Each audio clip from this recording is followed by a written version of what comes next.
So today's guest, we have Mary Beth Miller, who is the education coordinator for the Carolina Farm Stewards Association. So before we get started, Mary Beth, could you just introduce yourself a little bit and maybe what you do for your position?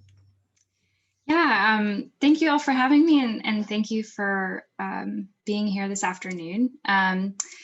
I am the education coordinator for the Carolina Farm Stewardship Association. So we are a nonprofit that does education and advocacy as well as technical assistance to farmers in North and South Carolina. Our work is focused around creating more fair and equitable food systems.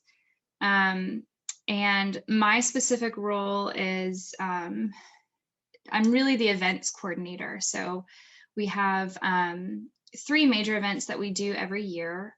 In a non-pandemic year, I should clarify. So we have the Piedmont Farm Tour in the spring, which is we have 40 farms around the Triangle area, and it's a 2-day weekend-long event where thousands of people visit a handful of farms to meet the farmers and sort of see a day in the life of a farmer. And we have our Sustainable Agriculture Conference in the fall. That's also a 2 to 3 day event with typically a couple hundred speakers and different networking events and workshops. And then we do a smaller conference in January, February, March, focused specifically on organic commodities. So my role at CFSA, my main role is to organize and coordinate these events. And I do kind of help out with all the other teams regarding anything that's sort of an educational component to the organization, as well as supporting other initiatives among different teams at CFSA.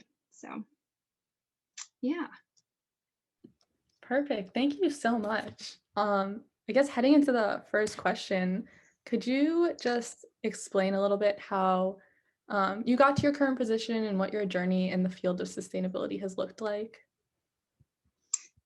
So I was an environmental studies major in college. I graduated from the UNC Chapel Hill, and my focus was environmental policy and decision making. So I really wanted to go into environmental policy. My plan was to graduate, take a year off to study for the LSAT, and then apply to law schools. And during that year off, while I had sort of started, to crack open a book and take practice exams, I decided to be an intern on a local farm. And very soon I stopped opening the book and I was mostly just focused on farming. And I realized that I did not want to have, to go back to school for another 3 years and be in academia. I wanted to get my hands dirty in a different way and work with animals and work with growing food and really doing, I love that physical labor, being in a classroom for, almost 20 years of my life. I just loved being outside. And so I didn't end up going that route to law school, even though I really maintained that passion for policy and that interest in policy. I took the farming route. And so in 2012, after I had been an intern on a farm for about a year and a half, my partner who I had met on a farm, who is now my husband, we started our own farm together. So I really started farming full time. And sort of threw all of my energy into our farm business and was working to grow that. It became very clear to us after about 5 years that if we ever wanted to own our own farm and maintain our business, that we would need to get other jobs that paid salaries with health insurance and provided benefits. And so we both looked for careers that provided that, such that eventually to we could afford to farm, which sounds kind of silly. But farming is a very expensive habit if you're not if you don't already have the resources and the capital, if you are not independently wealthy, if you're not born into land, it's very hard to access and get into. So we still grow vegetables. We still have a garden. My husband raises sheep, but we had sort of put that full-time farming dream on hold.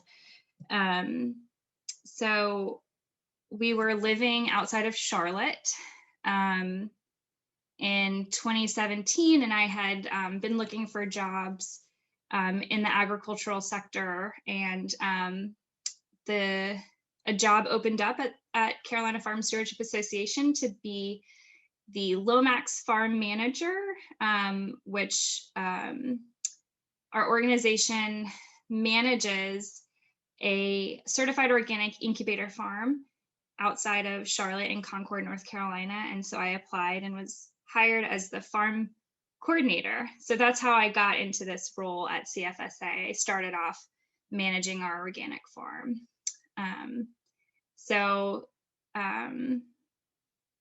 I started off as environmental studies, and I didn't really know where that was going to take me, but I did have an interest in policy, especially around climate change. But got here through agriculture, and I'm very happy where I am. It was not at all expected. That's awesome. And I feel like I have said this in response to like every person that has joined us so far in sustainabilities. But I love hearing about the background and kind of the history that everyone has in sustainability, because I feel like almost everyone, if not everyone, had said, I started out doing this thing and then I took this totally different route and I ended up here and I'm so happy about it. So I don't know. I love hearing the different stories. Um, you just kind of touched on this, but if you wanted to elaborate a little bit more, what was it that drew you to your current position in the company that you're working with now? So the first time I ever heard about CFSA was the farm that I was working for was actually on the annual farm tour. We were one of the farms that people visit, and I was interning there, and that was like my first exposure to what the organization did. And so after that, I kind of started researching and learning a little bit more, and just learned that like CFSA is this organization that farmers really respect, and that their mission and values were in line with my own personal mission and values. And so from even, 5 to 8 years before I even applied, before I even thought about working at CFSA, I knew what the organization was. I was a huge fan. I was supportive. I was going to their conferences and going to the workshops that they were putting on. And so just knowing what they did, and also knowing that their goals and their mission was in line with what I wanted to do. Perfect answer, I think. That leads pretty well into the next few questions, but before we get there, can you just elaborate a little bit on like what skills you learned from your formal education that you use in your career currently? I know you said that it was pretty different than what you started out as, but anything that you kind of took away from that formal education?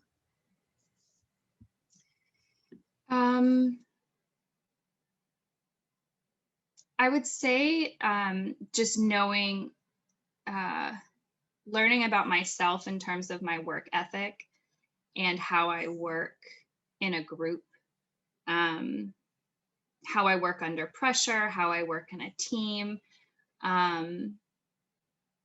what my role tends to be in projects, and knowing that it's, especially in interviews, it's, I think, important to articulate how you can work with other people, and just knowing what, I mean, there's obviously a lot of things that don't translate, but those kinds of interpersonal skills and those kinds of things to know about yourself, and to, I would say it's important to just pay attention to that, because you can change, and I've definitely changed. I'm definitely more of, I'm more confident than I was back in college, and I tend to take on more leadership roles now, but I would say, you know, I know that I'm very detail oriented. I know I'm very organized, but I also have a creative part of my brain that really, on large projects, you know, 70% of the time I'm kind of working in the dark, and then it's the last 30% of the time where all of those thoughts and that creative process really comes there, to finish a project. And just kind of knowing that about yourself, that was really important for me to remember, especially because I had been in school and then I was farming for 5 years and hadn't really had, I was my own boss and had my own deadlines. And so going back to that and kind of remembering how I was as a student really helped.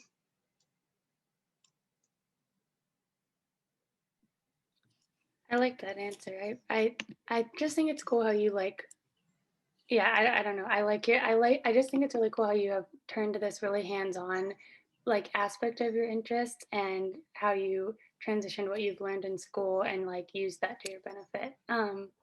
And so kind of moving into now more your career, what are things that you've kind of found you needed in your position that you were not prepared for in school and in class? Because I would guess that's probably a decent amount of things. Yeah. Well, I did have an agricultural focus. At UNC didn't have agricultural classes, or at least I didn't take them. I didn't know about them. So all of the you know, ag knowledge that I've gained in the past 15 years has really been from learning outside and doing workshops and going to classes, you know, post-graduation. I didn't pay attention to Excel. I really use that a lot. That's one thing I probably should have. I still ask for help in Excel.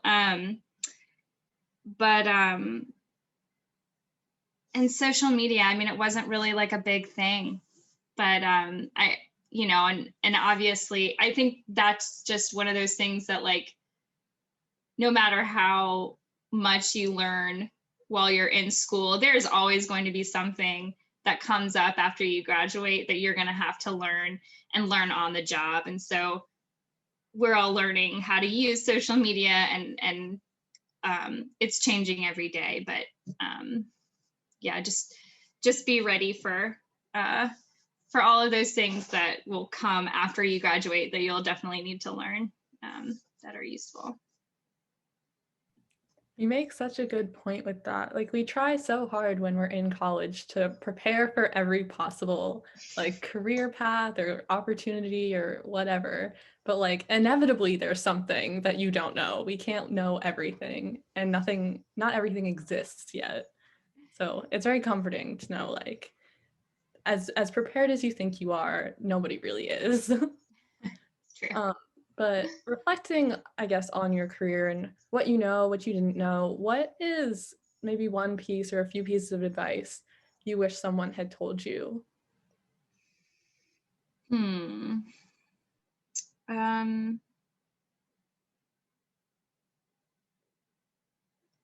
So I watched a couple of these before getting on here, and I do think that it's the volunteering and the internship piece is important.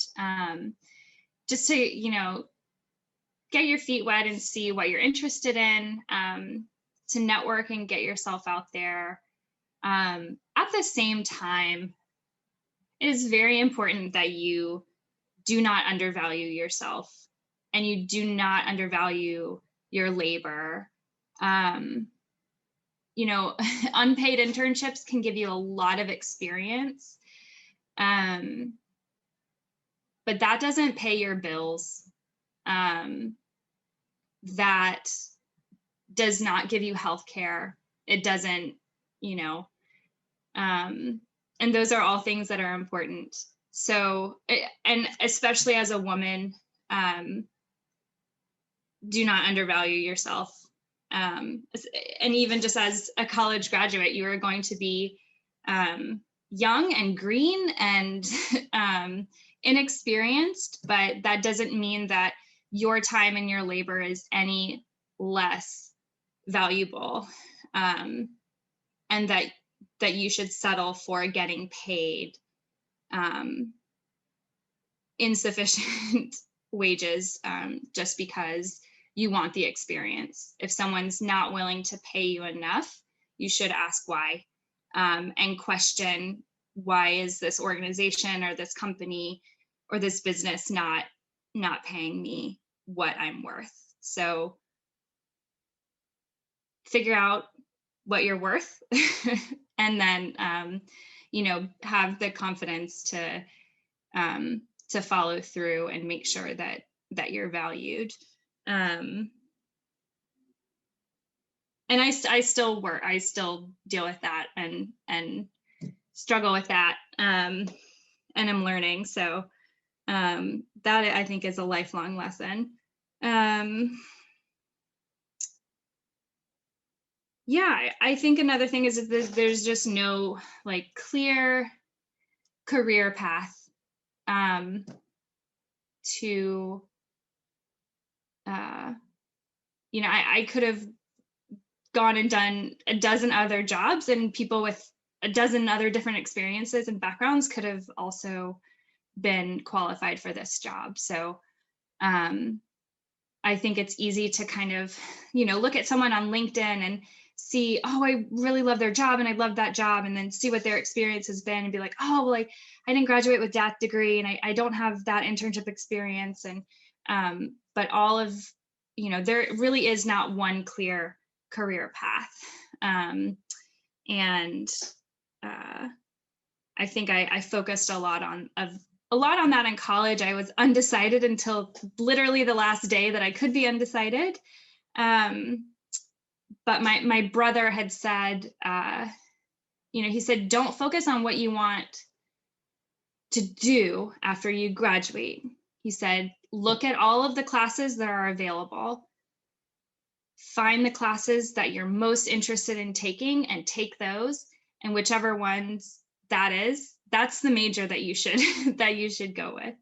And that was environmental studies and policy. So yeah. Those are all things that I feel like everybody needs to hear like 10 times a day in college. Like, it is so easy to get roped into the idea of like, I need to be on this career path, like I need to do this major because that's the only way I'm going to get to doing this in my career. And like, it's so important to remember that doing things that you enjoy and recognizing the value of your knowledge and work is also important. So I personally really appreciate those pieces of advice. Um, the last question that we have prepared for you is a little bit more about opportunities and things like that. So, how can UNCW students get involved either with your organization or with just like similar farming internships or farms in general? Because I feel like that's something that I would personally love to know more about because it's not something that I'm super well versed in. Yeah. So just from our organization, we do have our events. We did not hold the farm tour this year or last year, but that is like in the Triangle area. So if you wanted to take a group trip, maybe hopefully next spring, for a day and visit a handful of farms, that's always a really fun weekend. And we also have our Sustainable Agriculture Conference. We will be holding it in person this November in Durham. But there's also a virtual component to that. So, anyone is always welcome to join any of those events. In terms of volunteering, we do have volunteers for those events, but we typically don't have like a standing volunteer like set of tasks within the organization. But anyone can always do advocacy. Whether that's doing action alerts for, calling your representatives about a certain bill that's passed in Congress or even the North Carolina General Assembly. That's an ongoing thing, advocacy. And looking at issues in your community. What do you, what sort of agricultural issues are going on in your community, and what do you care about, and how can you get involved? I specifically would encourage folks to, find out who are the BIPOC leaders in your community that are doing sustainability work, and listen to them and take their lead. They've been doing the work for a lot longer with a lot less resources, and they don't tend to get as much credit. But so how can you use your privilege and your power and your voice to help BIPOC leaders, accomplish what they're trying to do, especially around environmental justice and sustainability. Y'all are in New Hanover County, is that right? Okay. There's a wonderful organization called Feast Down East. That is a food hub that works with a lot of local farmers. Reaching out to them, I would recommend. We work with them through a food assistance program that we're currently running, and they're just lovely people. So I would recommend reaching out to them and seeing if there's any volunteer opportunities. And they're probably a really great resource about any organizations or any events that are specific to your area that are going on around sustainable agriculture or food.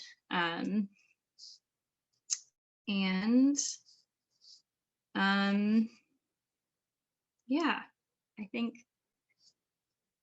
just being active. I know it's hard to go out to protests and right now, and but when things kind of go back to normal, I was a huge fan of going to marches and protests when I was in college,